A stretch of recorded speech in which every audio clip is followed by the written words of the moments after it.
Welcome to Emerging Franchise Brands, the podcast that introduces you to the visionary founders of America's fastest growing franchise opportunities.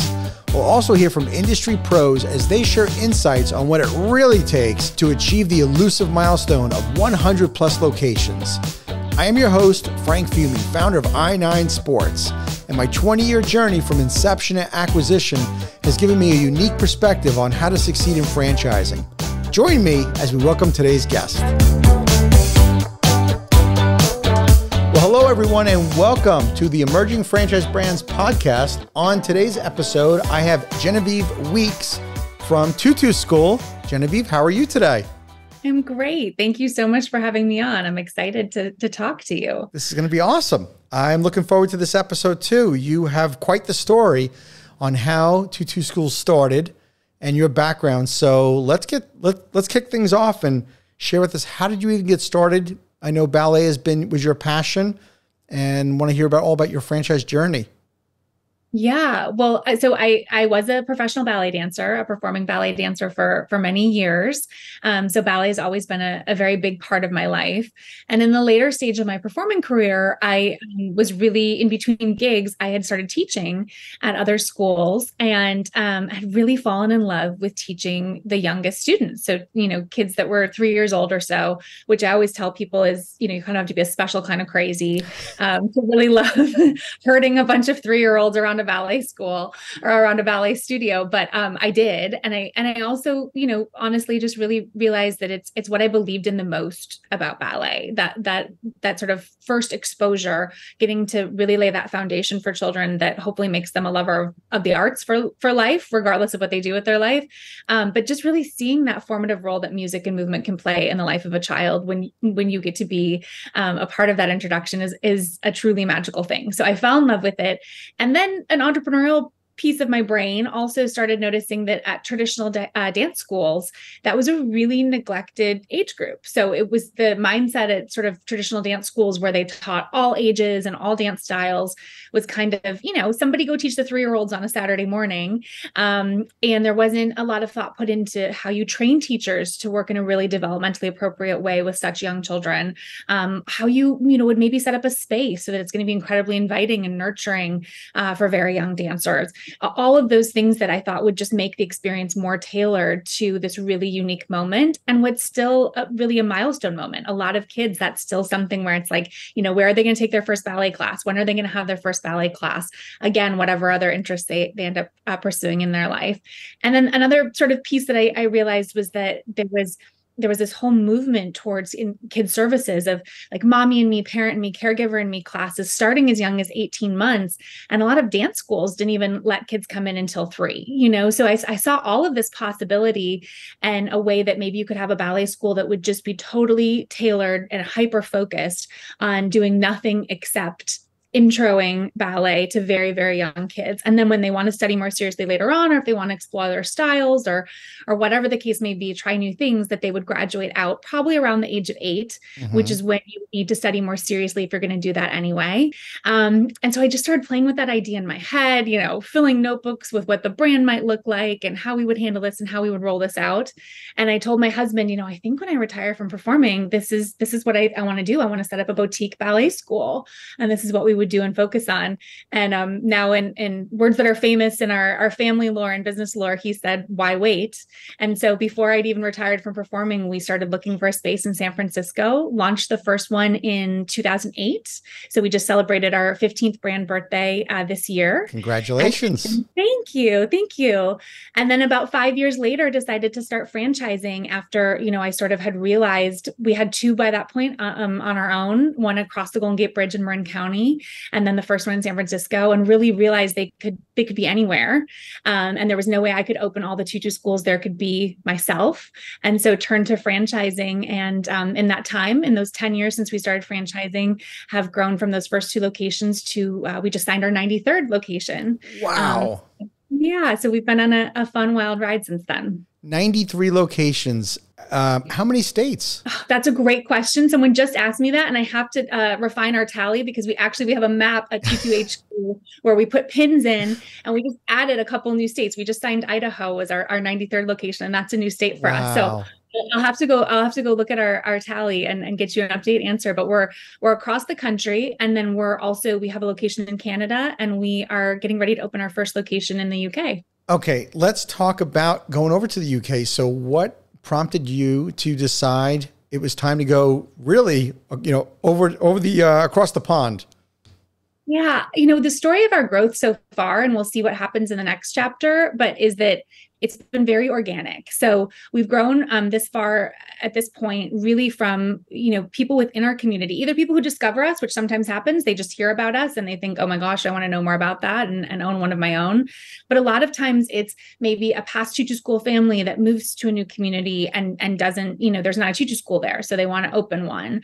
Or what's happened now a number of times is that a teacher who's taught at a TUTU school will move somewhere new and then want to open a TUTU school. And in this case, it was one of our long time veteran TUTU teachers, what is from England and was moving home with her family and said, I really want to bring TUTU school to the UK. And we frankly had been approached by other people about expanding over there and had always been really daunted. It was a big deal for us to go into Canada, but we love the idea of international franchising, but we were really daunted by trusting our brand to somebody new across an ocean. And this just felt like, a chance we could pass up, because we know this franchisee's name is Holly Kwan. We know her so well, and we trust her so implicitly with the curriculum. And so it feels like such a great way to introduce our brand to a new country is with someone who again, will represent us so well. Yeah, it definitely helped that it was somebody known already, as opposed to just a lot of people master franchise, right, out to other countries. And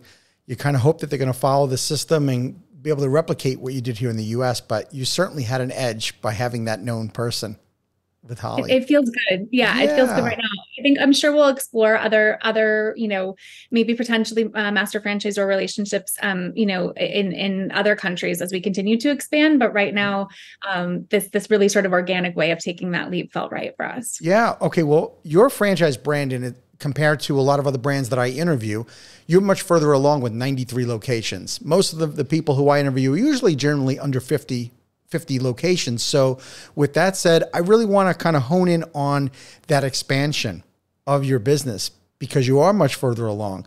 So first of all, let's go back to when you first franchised. Did you get outside help? Did you guys just do it yourselves? Tell me about your franchise journey and kind of what led you there. Because I know Andrew was saying, hey, your husband was saying, why wait, right?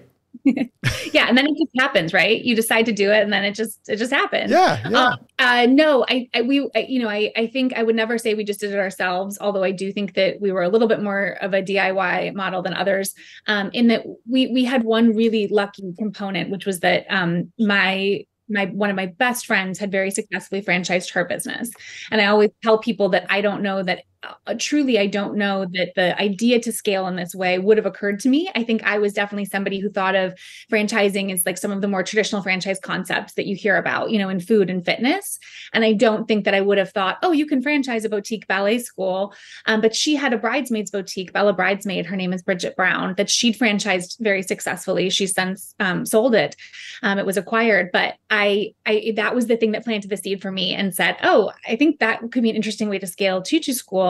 And then I was so fortunate because then she was able to mentor me and to introduce me to some of those really, sort of early key intros, like our franchise attorney, who's still our franchise attorney to this day, who also then was able to mentor us through the process. So it was a little bit DIY from there, but I think we were really lucky that we had some great guidance right from the start. That is fantastic. Well, you obviously have done a lot of things right to get to 93 locations and international. So we both realize, both being from the child-related franchise space, that we're not really we really weren't in the sports business, and we really weren't in the ballet business. For you to have grown as much as you have, what business do you think you're really in? Oh, I love that question. And you're so right. I think we're in two businesses, honestly. Okay. The first business that we're in is providing children with a magical introduction to ballet. We say in our mission statement, we exist to make space in the lives of children for creativity and joy. full stop, right? If there's nothing else that I taught anybody who was working for us or who was paying a TUTU school, it's that, right? That's why we exist.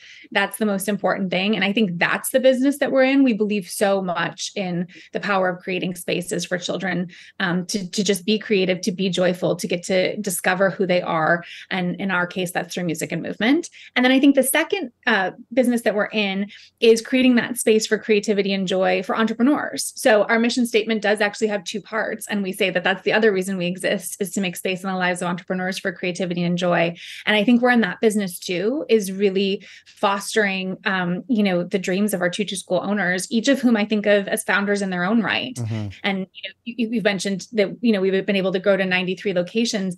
A big part of that growth has been very organic also. And a big part of that is because so many of our owners are multi-unit owners. So I really think that's the other business we're in, is helping to really take care of and nurture entrepreneurs and founders. All right. Well, I hope our audience heard that, because that is definitely unique. And it is something that I would expect, though, from an advanced entrepreneur like yourself to have that so well mapped out. So with that said, what business do you think you need to be in moving forward? How is TUTU School going to change and evolve? That's a really great question. I think there are a few things we're focused on. One is, I keep talking to people about the fact that with this 15th brand birthday, we're an adolescent brand now, we're a teenager. Oh, yeah. And I know you know that well, but all the associated growing pains that go along with that. And so we're really focused, I think at every stage of our growth we have been, but never more so than right now, on how we layer in systems of support for our franchisees so that, not only so we can maintain the consistency of our brand across all the locations, but just really so we can continue to support that founder's journey I was talking about. We don't want to lose that connection to them as entrepreneurs just because we've scaled or just because we've grown. So we're really focused right now on figuring out what systems of support do we need to keep building internally so that we are giving them everything they need, but also so they're maintaining that sense of connection and partnership with us. Right. And so I really think about sort of that next business we need to be in as one of sort of relationship management. That sounds so technical, but I think of it in a really beautiful way with our owners. And then I think the other piece of evolution that we're really focused on is within the content of the classes itself and the curriculum itself. I believe so much in ballet. I believe in the power of ballet to play an important role in the lives of all of the children we serve. And as a retired ballet dancer, obviously it's played a huge role in my life. And yet I also recognize that, the ballet world isn't perfect. And so we've spent a lot of time thinking about ways that we can hopefully play a role in helping to push the ballet world in really great, healthy directions so that it is a career and a world that the kids that choose to graduate into it really want to be a part of, and that we can feel great about it being a part of. And we're constantly looking for ways in our own curriculum to be sort of really reinforcing and underlining that. So I'll give you an example. Mm-hmm. A really key piece of our class content is our ballet storytime curriculum. So at the end of every class, the students learn a section of a famous ballet. And it's a really important and beautiful part of our curriculum because they're learning, Sleeping Beauty and Swan Lake and the Nutcracker and Cinderella and the Firebird. And they're also learning about the classical scores that go along with that. So, 4-year-olds learning about Tchaikovsky and Stravinsky, and it's really remarkable. But a lot of classical ballets, maybe didn't have the best, didn't highlight or celebrate or lift up the best, most empowering values and messages for the children we're serving, especially considering that a lot of our audience are young girls. And so we've really spent a lot of time focusing on how do we honor the heritage of those stories and those ballets, teach those to kids, but then also make sure that the messaging behind them is really, it's values and messages that we really want to be passing on. So, for example, in Sleeping Beauty, the focus of our story is not someone getting woken up by a kiss, and having any agency in her story. It's really much more on the Lilac Fairy, who in the ballet, if you're paying attention, is really the hero of the story. And she's kicking butt and saving the day with a lot of courage and grace and doing it all in a purple tutu. So I think those are things we're going to keep doubling down on in our next stage of evolution. And I kind of look at that as our next business too. Yeah. How has age appropriate programming changed for you over the years? I would imagine in the very beginning, you probably did things, I don't know if anything like I did, it was sort of like a one size fits all model early on, but we had to quickly adapt and realize that you have to have a programming that is age appropriate, right? Yes, that's been a huge part of what we've really worked on, and also I think equally as important as the content itself Yeah. is the training for the teachers leading it. So for us, for example, we seem so hyper focused. We are, right? We're 18 months to 8 years old. That's a very young age range in the span of exposure to ballet and ballet training and kids' activities. But the developmental difference between an 18-month-old and even a 3-year-old, let alone an 8-year-old, is huge. And so what we've really had to invest in over the years and will continue to evolve and work on is training for our teachers in what's developmentally appropriate. How do you connect with these students? What are the milestones we're looking for, both in terms of motor skills and cognitive development, and how do we achieve our class objectives that we've outlined for each division and level, so that these kids are starting to get a technical foundation in ballet. They're getting that early introduction and exposure to ballet, but it's happening at the right point in their development, and so that everybody's feeling really positive and successful about the classes too. And I think that's one of the things you saw sort of in more traditional dance schools that, Sure. that didn't this age, right, is you just sort of have people come in and try and teach a watered down ballet class to a 3-year-old, which it turns out not the right thing to do. Yeah. One size fits all will definitely not work. And No. and also we know that the teacher in itself is truly the experience in, how the kids and how the moms and dads that come see their kids perform. It really comes down to the relationship that the teachers have with the child and how well they're trained. Tell us about the teachers themselves and how you train them to provide that experience, because they're on the front line. Yeah, no, it's such a good point. And I think we always feel like anything we invest in our teachers, we see tenfold coming back to us in the way that their classes fill, their retention rates, the engagement of those students. So we always feel like anything we invest in our teachers, we just really see the value immediately. I think beyond that, something that's been newer for me that I've noticed is that, and started paying a lot of attention to, is I see the owners that really spend a lot of time working on building their teams. It provides them with another level of satisfaction. Like, again, in that founder's journey I was mentioning, to really, instead of just kind of viewing themselves as managers of people or having to deal with the various issues that come up with employees and things like that, really viewing themselves as being able to sort of create and craft these teams and nurture them and focus on professional development for their teachers is something that they feel really engaged with and that they believe in more. And consequently, I feel like it makes them better owners, and owners that are just have a higher rate of satisfaction and are happier in the system, because it's not just another thing on their to-do list. It's something that they actually believe in and feel like ties in with our mission. Right. So we're always looking for ways to support our owners in running their teams, especially because we have so many owners with multiple locations. But then also, again, that training for teachers, knowing that they are the ambassadors, they're on the front line. We have an online training course that all of our teachers go through, Okay. In addition to their in-class work. And so that means that we've really prescribed what the in-class work looks like for them when they're at each studio. But the online training course provides us with that opportunity to make sure that everyone's getting consistent content, and really making sure that everyone's working from sort of the same playbook and getting exposed to the same important material as they move forward. Could you imagine if you didn't have this set up for your teachers? Everybody would be running their franchise a totally different way as they see fit. It's so worth the time and effort to really put that stuff in place. I think it's just so valuable. So yeah, we absolutely believe in that. And the other thing we found, there's so much talk right now with staffing shortages, and hiring is such a pain point. And for our owners too, it's really difficult for them sometimes to find the teachers that they need. And so we feel like we can address that in a couple ways. One is by having the training process be as, seamless for our owners as possible. Then whatever natural turnover there is, we've hopefully made it a much less painful process for them to onboard new teachers, knowing that, I'm sure similar to with your model, that it was a lot of part-time workers, right? When Absolutely. They're teaching clunks. And so there's always going to be some built-in turnover. And so kind of embracing that and figuring out, well, how do we then continually train great teachers, knowing that some of them are going to graduate and go off and all of that has really helped. Hopefully you always have some anchor teachers to hold on to too, so that you're not having to train constantly, but we want to support that. And then we also feel like, and we really believe in the idea that when you're really training teachers well, when you're connecting them to our mission, to why we do what we do, why it's important, not just do this, but here's why we do it. Yes.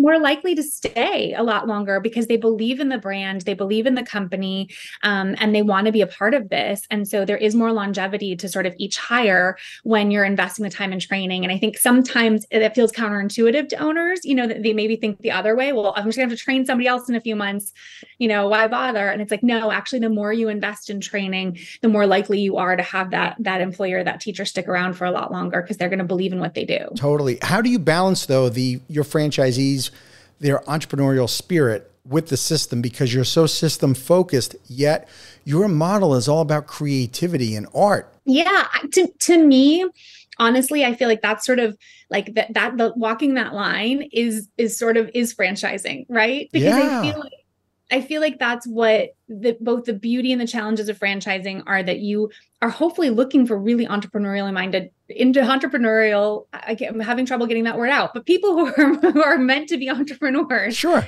I think that we'll even say that, right? That we're like, we would want people who feel like they could do this themselves. They just believe it's going to be a lot better if they do it with us.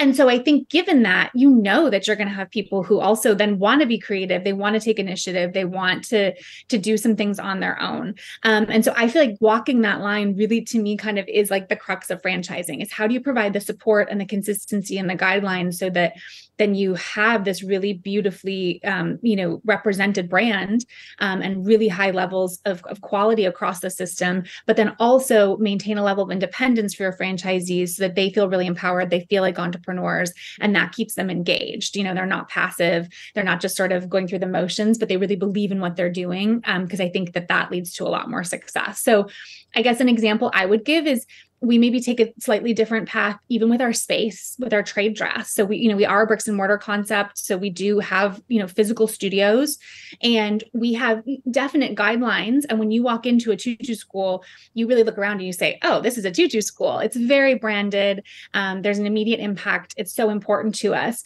But within those guidelines, we give franchisees a lot of freedom to make choices. And so one of my favorite things is when I go around and visit them, I can really see in each TUTU school that owner reflected. The community that they're in is often reflected too. Like it will really feel like, oh yeah, this is a TUTU school in Pasadena, which felt different than the one I just visited in Elkhart, Indiana. And I love that. And I think that's such a great balance because it gives the owners a sense of ownership over their space. It feels like theirs, but it's still really consistent with the brand. And I just use that as an example, but I think there are lots of ways we do that throughout the system. Wow. Well, we have an audience of aspiring entrepreneurs that are looking to buy a franchise, as well as, of course, emerging franchisors that are in the business. So since you're already 93 franchise locations in, I would love to hear your take on how are your franchisees different, the first 10 versus the last 10? Because I would imagine the characteristics of the people, the type of person, their traits, they're not the same type. So I would love for you to give some insight, especially to fellow emerging franchisors, on what they can expect, how their network is going to change. That's a really good question. Wow. Okay. How are they different? I love this. I think it's one of maybe the more obvious things to say is those first couple really have to be risk takers, right? Anytime someone is opening a new business, it's obviously a risk and you're taking a leap. But I feel like those first franchisees, especially, I feel so grateful to ours, and we really lucked out with ours. Our first few franchisees, they each have close to 10 locations between, individually right now. And so we really lucked out, and they became incredible sort of role models, representatives for what we were looking for. So that just feels very fortunate, but they were gamblers, right? Totally. Like, oh, sure, no one's ever done this before, and we're going to dive right in. And so I think that's an obvious difference, is that they're sort of more willing to be guinea pigs and experiment and really try something new. Whereas more the franchisees we talk to now, and the potential owners, especially, the applicants we talk to now, they are expecting to join a more fully formed and established brand, and their expectations of, the levels of support and the layers of offerings, from us at corporate, I think are much higher. I also think, though, there is, in the beginning, when you're like a very close-knit family and there's just a few owners, then too, there can be growing pains with that. And the sort of, once you reach this like critical mass of owners, and I've heard from other franchisors that this goes in phases. So this will probably change again and then flip over again, that there is there's a lot of benefit in having a broader community and having a deeper and having very different points of view, so that if there ever is something where maybe we saw as a franchisor saw something different than the franchisees or thought we should go in one direction and they were hoping for another, just by nature of having a variety of a lot of different viewpoints as you grow, it helps even out a lot of those sort of conversations, because I think it takes, it's much less likely to become a sort of like, oh, well, the owners think this and the franchisor thinks that. There's more likely to be a big variety of viewpoints, and you can have a conversation as a community about it. And I found that to be really refreshing and a great new phase to be in. Absolutely. We experienced a very similar thing. That was a very loaded question, I know, because we experienced it too. I mean, what founder doesn't? Once you get to close to 100 locations, it's obvious that the franchisees are going to be different. The first 10 are going to be risk takers. I'll just tell you up front that one of the challenges we had as we grew is that it's just inherent that as your franchise network grows, you start implementing rules that you didn't have when you first started. And that's why it's so key to have a really good open line of communication with your franchisees, especially the ones that were from the very beginning, because they operated really by a different set of rules or lack thereof in the beginning. And to get everybody on board is critical. And then introducing a franchise advisory council. Have you guys introduced have an FAC? Did you guys start one? We're actually rolling one out in Q4. We're announcing it. I'll let you in on insider information. Cool. We're announcing it at our upcoming summit. So yeah, we're very excited about that. Yeah, it's time, because once you get to you have too many franchises, of course you want to get input from all of them individually, but there's got to be the franchise advisory council, I would say, is a better way, at least, of being able to just collaborate all those voices, get them all in, and to get people from different stages, possibly by the time they've been in the network, also different revenue tiers, another way. There's so many different ways of doing it, but I think it's just going to help streamline how you guys grow. And the challenge, of course, of having that open communication just becomes ever more difficult, of course, the bigger we get. That's going to happen in any franchise. I'm so glad to hear that from you, and that you feel like it's the right thing that we're doing. I think you're right. I think it's beyond. I think probably if the pandemic hadn't sort of interrupted things, we probably would have done it earlier. I think it's definitely the right time, but yeah, I would say of all the kind of the growing pains of this current stage, that's the number one thing that I'm really focused on, is how we maintain that communication, because obviously those early franchisees are so used to having such a direct line on to me, to you, of course. And we have great relationships, and that's been so important to me. And so figuring out how to really maintain that sense of partnership as we move forward, and for them to always feel like they're a part of this, knowing that there are also things that are going to have to change, like you mentioned, just to operate at scale. That's a problem we're definitely sort of really working to solve all the time. You're on it. When did you know that you could scale more quickly, though? Because if you got to this close to 100 franchises, I don't know if it was just a consistent growth upward, or was there a time period where you were like, okay, now it's time to kind of turn up the dial and we can do this? It has been pretty consistent. Some years, busier than others, but I do think because so much of that growth has been driven by owners opening up multiple locations. So, I mean, I'll give you sort of a sense of the numbers there. So we're at 93 locations signed. We're still in the mid 30s for our ownership teams. So we really, it's almost a third of the locations in terms of the owners that own them. And so I think, I sort of maybe more to your question is I feel like we're getting there now to that point where I'm like, okay, for the next tier of growth, I think we're going to need to grow in a different way. I think the driver of that growth then really was, as other owners, we are such a tight knit community, as other owners saw, their fellow franchisees kind of building out these collections of TUTU schools, saw how it could operate at scale, saw that was a great way to achieve their revenue goals. They really kind of all got bitten by the bug of again, they're founders and entrepreneurs at heart. And so it was like, okay, now I'm inspired to do that. And then we started in California, we launched in the Bay Area, and we're close to capacity in the Bay Area. So there was also a little bit of, that sense of okay, if there's an area I'm super excited about developing, I better reserve it now.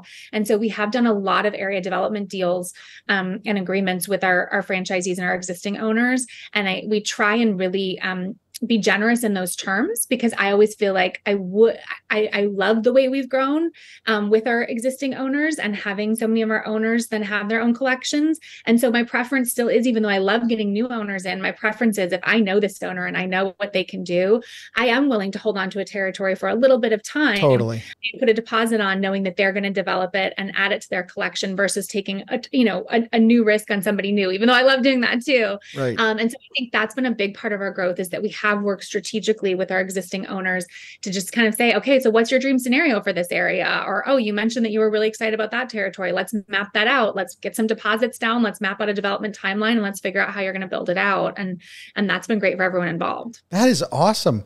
I mean, what better validation can you possibly imagine than having your own franchise owners wanting more locations?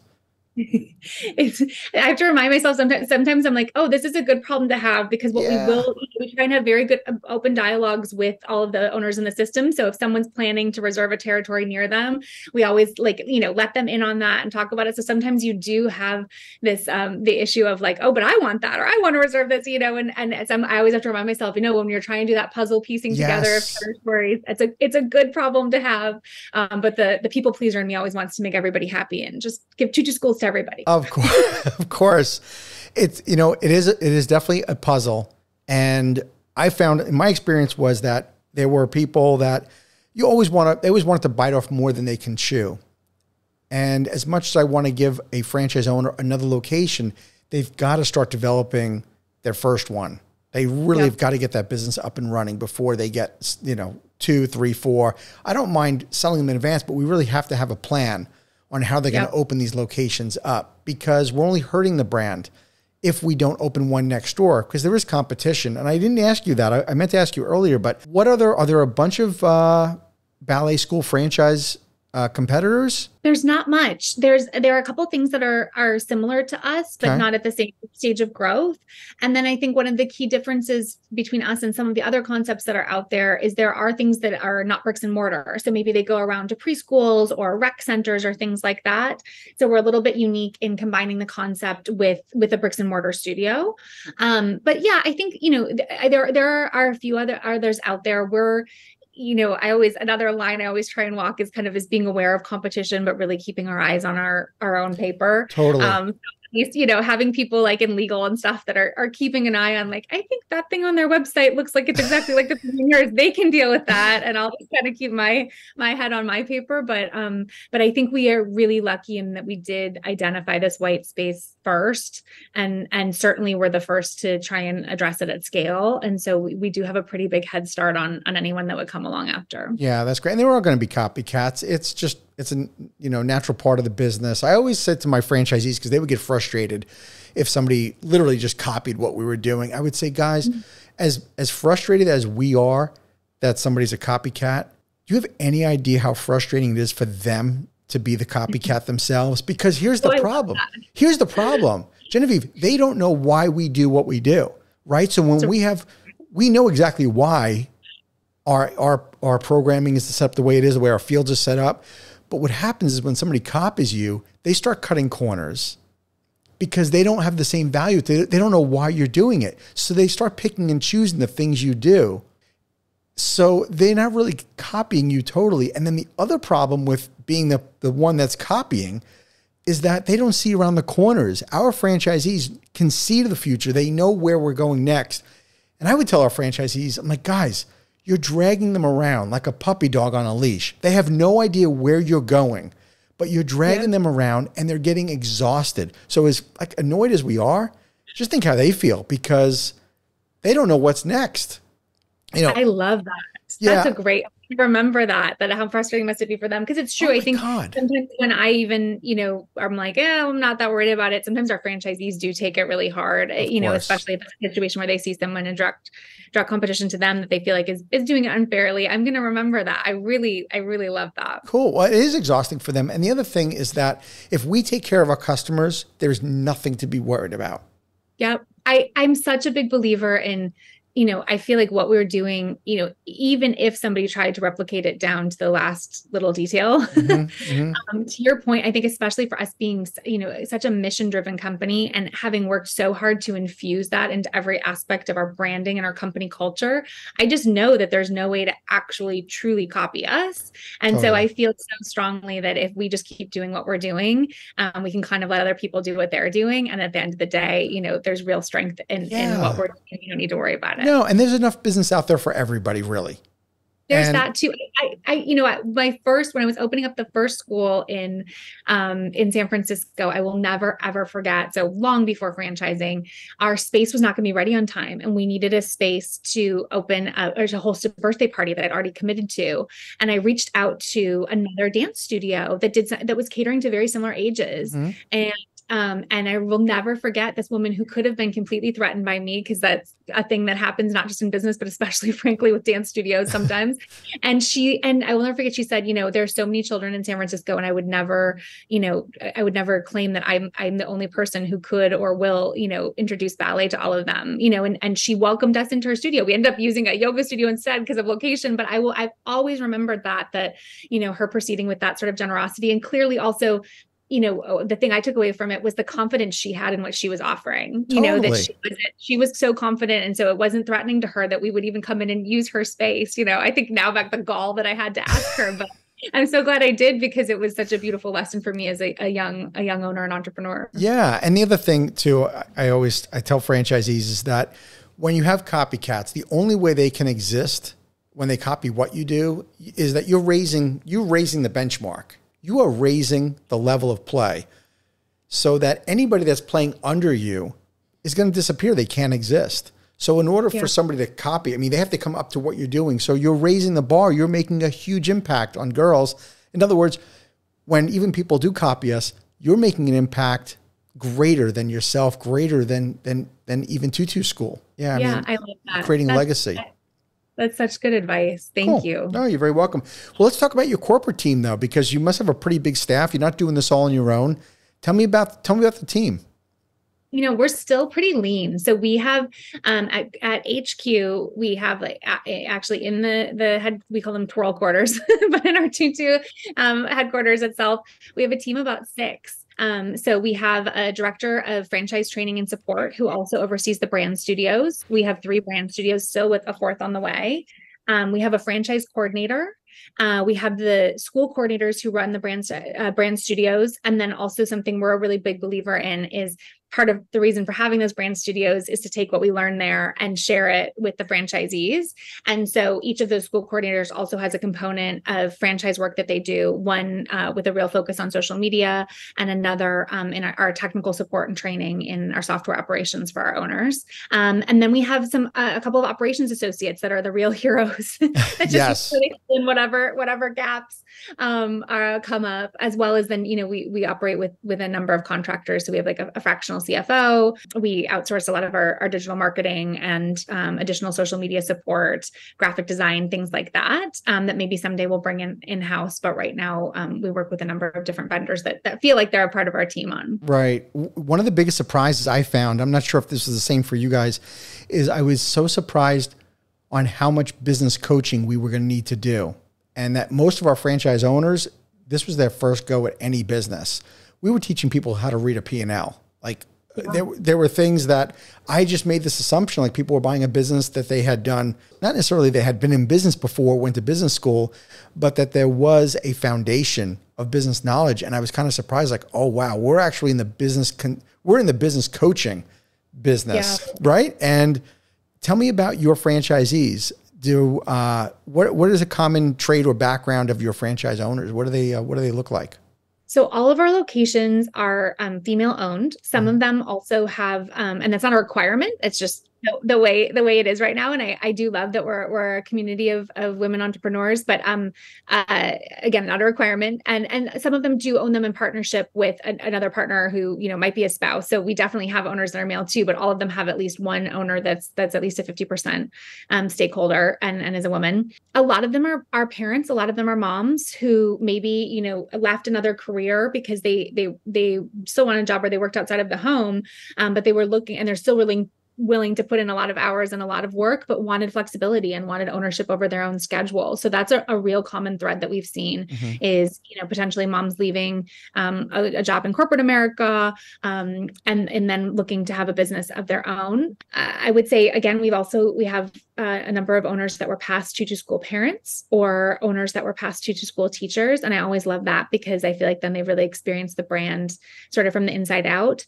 But I would say with a few exceptions, I think we've seen the same thing. You're right. A lot of them, this is their first business. And so that is something that I think have already paid a lot of attention to, but are looking to pay even more attention to is specifically, beyond just the like, okay, here are the steps to launch and here are the things that we've seen work well for outreach. How do we sort of provide some of the business 101 education to really to train them as business owners, and then keep coaching them in the field once they're open? I think that's something we're always looking to grow and improve on, because I think it is so important for so many of them that this is their first time out of the gate as an entrepreneur. Sure. And managing the finances, is your business at all seasonal? Is there any seasonality to? It typically is. So it can depend on the region. We have some areas where this just isn't true, but and then some areas where there's extreme seasonality. So usually our busiest seasons are fall and then early in the new year through spring. So that's actually often busier than fall. People think it's always just the back to school, but a lot of times it's that early in the new year through spring that's really busy. And then for a lot of schools, summer can be slower. It might be a time that then they offer camp, so camp programming to offset a slower season. And then and again, we see all ranges of that. So some schools, they're very busy in the summer. They keep their classes going and don't even offer camps because they're so busy. And then we see others where they see a much sharper drop off than other schools just because they live in a community where like everyone leaves for the summer. Right. We also have to do a lot of coaching around that, like really getting to know your community, that there can't be a prescribed, this is how you always do it, but here are the range of scenarios we've seen work well. And here are the factors you should be monitoring and then the decisions you should make as a result. Yes. Well, I was going to ask you, how do you manage the expectations of your franchisees knowing the seasonality? It can be hard. I think sometimes more from a psychological standpoint than anything else. Totally. So a big part of our model, and I don't remember if this was the case, it's with I9, but is that we're a monthly membership. So we have monthly recurring revenue on the first of each month, which we love and is a really great way for our owners to operate, but also for our clients because the kids are so young. So instead of signing up for 6 months of ballet lessons for your 2-year-old, not knowing, what human being your 2-year-old is going to be in 6 months, right. We find that we actually have people enroll and at a little bit a higher price point than our competitors, which we feel is warranted for the service we're providing, but still we know is an ask of our clients. So they're willing to enroll at that slightly higher price point, knowing that they have the flexibility to cancel if it's not a good fit. Right. And we instead, they typically stay enrolled a lot longer. So I do think that because of that, there is some psychology involved though. And when franchisees see a dip for summer or when they see the cancellations come in at the end of the month. And so we do a lot of coaching around that. And also just give them a lot of tools for sort of one of the things that I love about the membership model and having it be monthly is that we get to really be strategic with our scheduling. So because we're not tied to like, oh, we did a session or a quarter, we can really say, like, oh, great, you're seeing this work well in the schedule, mirror that over here next month. Or, oh, you took a dip over here. Well, what's another opportunity? What's a class level that's performing really well? Where can we bring that in? And you're not tied to, some schedule you've committed to for many months at a time. You can really be strategic with the class and schedule setting and kind of, do it seasonally and use what we say in the busy times as surge scheduling and then consolidate when you need to in the slower times and save a little bit on your overhead. Yeah. Well, you said it best when you said about managing the psychology of the business owner. That goes back to we're really in the business of coaching. Yeah. What's been your biggest surprise in franchising since you started? Honestly, the community of entrepreneurs, I tell the owners all the time, they're so sick of hearing me say it. And I was just recording something for our summit where I said it again. So like, they're not going to be done hearing me say it. But that I didn't start franchising to grow this community of entrepreneurs. That wasn't my goal. I started franchising to scale this brand that I loved and believed in and was building. And then it's been, the best surprise of my life that, well, I also have twins. That was a pretty big surprise. I would say the twins might be the best surprise of my life, but the best surprise of my professional life is that I get to be a part of this community of entrepreneurs now. And I really, again, I should have maybe seen that coming, but I didn't. And we're such a close knit community. And I just love getting to be a part of all of their founder journeys. That's great. So what is your vision? How big is big for this company? That's the question, right? Everyone wants to know. So when is it, what are you going to grow to? I really keep saying that we're going to keep evaluating at each step, because it's just so important to me to be able to, at each tier of growth, we want to keep kind of checking in and reevaluating. It's so important to me, again, to make sure that we're taking care of that partnership with our owners, that we really have the systems of support in place that they need. And so I don't want to sort of tie a specific number to That's it. fine. I want to keep saying, checking in and making sure that at each level we've got that in place. And I hope that we'll know when we say like, okay, big enough. Yeah. Good for you. You just want to do the right thing. You want to grow, have controlled growth. Yeah. I mean, we get calls all the time about acquisition and investment. And honestly, this is my dream job. So I always say, I certainly don't want to be the thing that stands in the way of TUTU School's growth, but I also don't want to talk myself out of my dream job, because I don't have a 5 to 7 year exit in mind, right? Like this is what I want to be doing in 5 to 7 years and beyond. So given that, I'm really focused on sort of the metrics that matter to the community of owners. And I think that's a good way to operate. The best advice I can give you is keep doing it while you're fulfilled. If it's filling you up, don't stop. The old line I heard once, which really impacted me, was success without fulfillment is ultimate failure. So on the flip side, if you're feeling fulfilled, that is the ultimate success. You need to keep, I love that. You need to keep doing what you're doing. I love that. What, Genevieve, what advice would you give to people though who are considering joining your brand as a franchise owner? Yeah. Well, I think one of the things is that thing I said earlier is, do you feel like you could do this on your own? I think you really want to make sure that you feel like you are an entrepreneur. It's just that you believe so much in the brand you'd be joining. You feel aligned with its mission, and you know that your business is going to be exponentially more successful because of all the tools that franchising can provide you. I always say, if you feel like, oh, I don't think I could possibly do this on my own, but I'm sure I can if I become a franchisee. It's like, no, I don't think that's quite the right mindset, because you really are going to be an entrepreneur, and there's still so much initiative that you have to take and momentum you need to generate. But so I really think that that's so important. And then I think, there are any number of successful models out there for, franchise businesses, other jobs. You really need to find something that, makes your heart sing, something you can really feel engaged with. To your immediate point just before this, it's so important that you feel fulfilled by what you do, because it's going to be work, right? Being fulfilled by it doesn't mean that it's not a job, that it's not hard work. But if at the end of the day, that work was connected to something you really believe in, and for us, we try and align everything we do with our mission and with things that we really believe in, that creating that space for creativity and joy, I think then that just makes the work feel so worthwhile and so fulfilling, like you said. Yeah, it's all about the purpose, right? You're living your mission, and the mission is going to evolve and change. I always said that for me, I learned that we all have a purpose in life, but it's a series of missions, and the missions change and evolve. Just like you've evolved and changed so much. If you could go back in time, because you've been in this business for a long time before franchising, you can go back in time and tell your younger self one thing about the business, what would you say? I think I would tell my younger self, what our motto is now, it's actually in our TUTU principles, is do the next right thing. I think that especially when you're first starting out, it's not like this part has completely changed. It all just feels so important that you kind of just find yourself running in a million different directions. Yeah. And I think, it's been so important for us in moving through this really, crazy growth, is to just keep picking one next right thing at a time, and I think if I could have sort of had some of that clarity when I was younger, it probably would have saved me as a younger entrepreneur a little bit of craziness. If I could just really have focused on, okay, I'm going to pick one next right thing at a time. Yes. And that's the next right thing. And then we're just going to keep going. I think that it took me a while of doing this, and I still have to remind myself, right. Really have that crystallized. Would you agree that as the CEO of the company, one of the hardest things to do is to do the right thing, not necessarily what's popular? It's so hard. Tell me about that. I already outed myself as a people pleaser, right?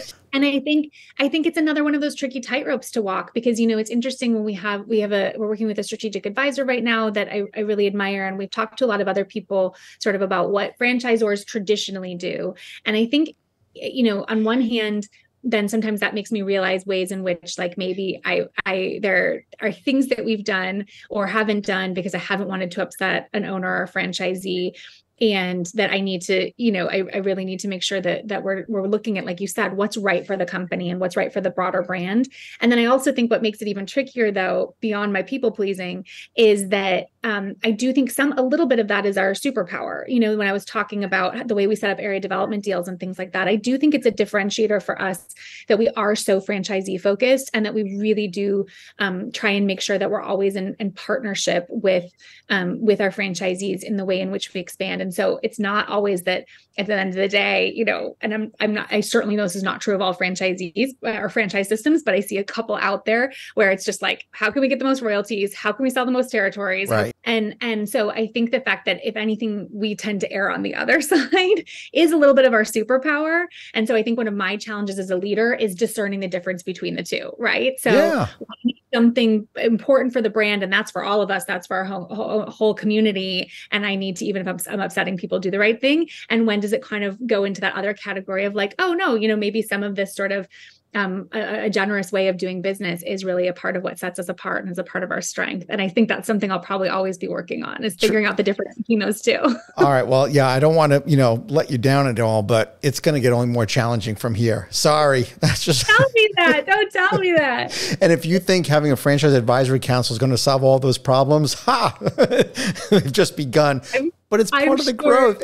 It's part of the growth. You have to go through the journey. Yeah, I know that's true. And I know also, just looking at our past, the thing that's really, led to this such strong relationships with our franchisees are the times we've been through really challenging things together, like a pandemic, and so I always try and remember that there's an opportunity every challenge. And so I know, even as we're going through those growing pains together, that means, that's a part of what helps us really crystallize those relationships. Totally. And when we go through those tough times, I know my inner dialogue was, most people would have quit by now, but because I didn't quit, now I'm definitely not quitting. Like, we're going to absolutely power through this. And you just stack those experiences one on top of the other. And that's all part of your leadership. So what would your franchisees say you think is your greatest leadership trait?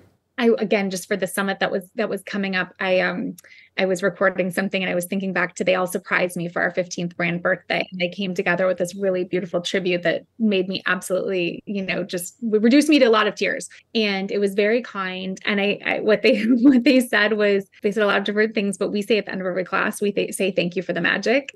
And that's one of the things that they were all saying in the video, is they were like taking turns thanking me for the magic. And I think, I do think that, I hope that they feel like that's the thing that I'm focused at the end of the day, is in really having this hyper focus on our mission, that I'm really connecting the work that they're doing and that their team is doing to something that feels really magical and meaningful, so that it's not just in their business, but it's something that's making a difference in the lives of children and hopefully in their lives as an entrepreneur. You're making the difference in lives of children. You're making an impact on your franchisees.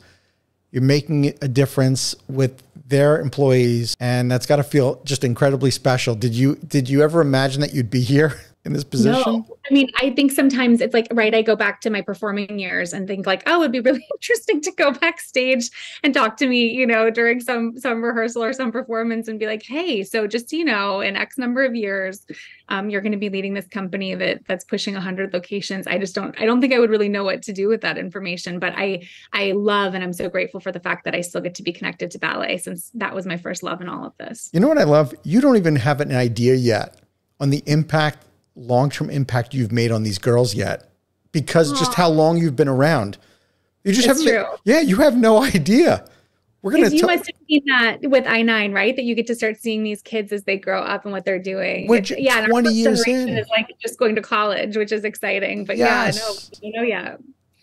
It's one thing to see like a kid played maybe in one of our leagues and now plays in college or played pro ball. Like, we're just starting to see that. And that's so cool, especially when you see the photos.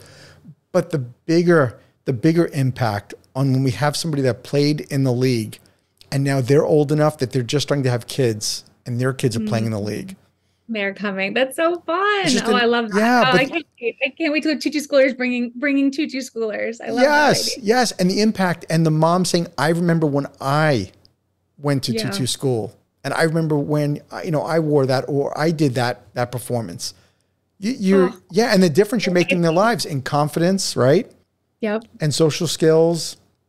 And all those things that are, we have it kind of on the, on the periphery of what we do, but those are the things that are probably most important. Those are the things that they're going to ultimately impact their lives, is the confidence you're giving them, not just a dance rehearsal or dance recital, I should say. I absolutely believe in that. Right. It is. Yeah. We always say, so few of these kids are going to go on to dance professionally, but all of them will hopefully just feel this incredible confidence in their own skin and feel just, a really strong sense of who they are because they got this exposure to creativity and imagination and joy through music and movement at an early age. And I love what you're describing. Now I'm thinking about the idea of these legacy TUTU schoolers. You have no idea yet. You have no idea. This is so cool. Okay. So if someone wants to learn more about TUTU School, the franchise opportunity itself, tell us, where can they learn more?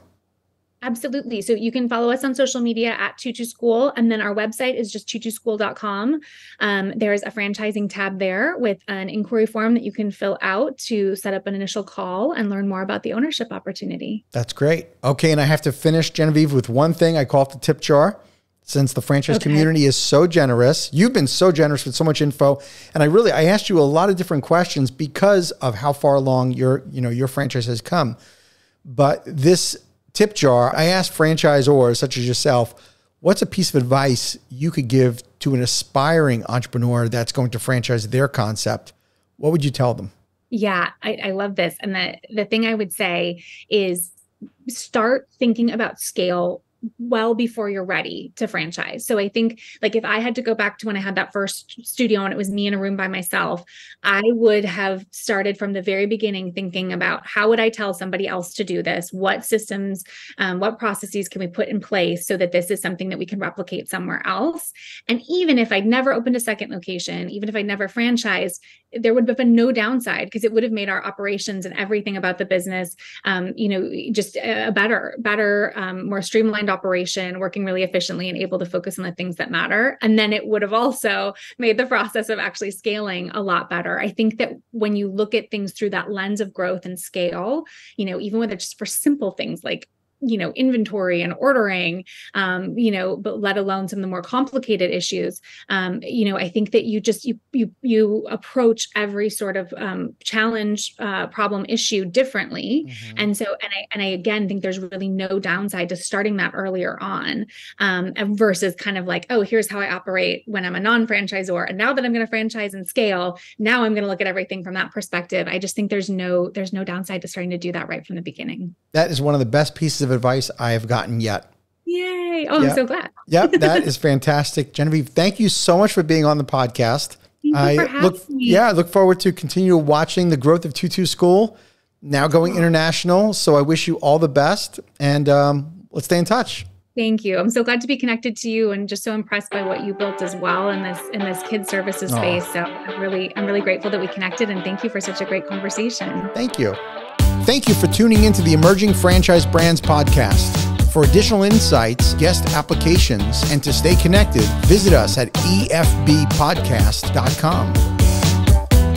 The Emerging Franchise Brands podcast is for entertainment purposes only, and the views expressed do not necessarily represent those of Emerging Franchise Brands, its host Frank Fiume, or Emerging Franchise Group, LLC. Any discussed franchise or investment opportunity requires thorough investigation, obtaining proper disclosure documents, and expert consultation before making any investment decisions. The podcast and its host do not offer professional advice or endorsements, and they hold no responsibility for actions, representations, accuracy, or consequential damages related to the podcast content.